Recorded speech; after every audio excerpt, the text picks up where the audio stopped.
Zion classics TV news time. നമസ്കാരം, Zion classics ടിവിയിലേക്ക് സ്വാഗതം. തുർക്കിയിൽ വിശുദ്ധ കുർബാനയ്ക്കിടെ നടന്ന കൊലപാതകം ഉത്തരവാദിത്വം ഏറ്റെടുത്ത് ഇസ്ലാമിക് സ്റ്റേറ്റ്സ്. അങ്കാറ.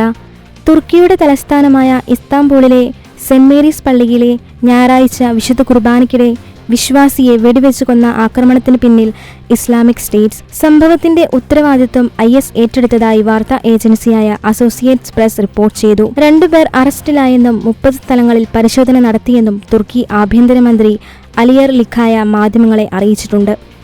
സംശയിക്കപ്പെട്ട 2 പേരും വിദേശ പൗരന്മാരാണ്.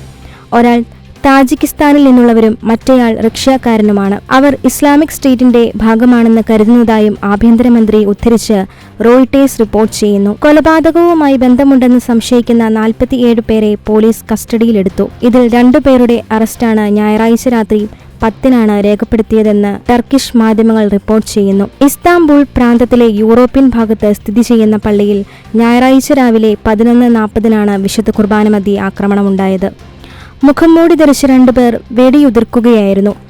ഇതിനിടെ ഇരയ്ക്കും കുടുംബത്തിനും വേണ്ടി പ്രാർത്ഥിക്കണമെന്ന് തുർക്കി മെത്രാൻ സമിതി ആഹ്വാനം ചെയ്തു.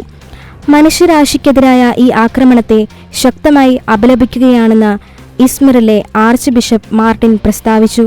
തുർക്കി ഭരണകൂട സുരക്ഷാ സേന ആക്രമണത്തിന് പിന്നിലുള്ള ഉത്തരവാദികളെ കണ്ടെത്തുമെന്നും നീതി നടപ്പാക്കുമെന്നും ഞങ്ങൾ വിശ്വസിക്കുന്നു. സത്യം വെളിപ്പെടുത്തണമെന്നും കമ്മ്യൂണിറ്റികൾക്കും ദേവാലയങ്ങൾക്കും കൂടുതൽ സുരക്ഷ ഉറപ്പാക്കണമെന്നും ശക്തമായി ആവശ്യപ്പെടുകയാണെന്നും ആർച്ച് ബിഷപ്പ് പറഞ്ഞു. ജനുവരി 3-ന് ഇസ്ലാമിക് സ്റ്റേറ്റ് അംഗങ്ങളെന്ന് സംശയിക്കുന്ന 25 പേരെ രാജ്യത്തു നിന്ന് അറസ്റ്റ് ചെയ്തതായി തുർക്കി വാർത്താ ഏജൻസി നേരത്തെ റിപ്പോർട്ട് ചെയ്തിരുന്നു. കൂടുതൽ ക്രിസ്തീയ വാർത്തകൾക്കായി ഈ ചാനൽ മറക്കാതെ സബ്സ്ക്രൈബ് ചെയ്യുക.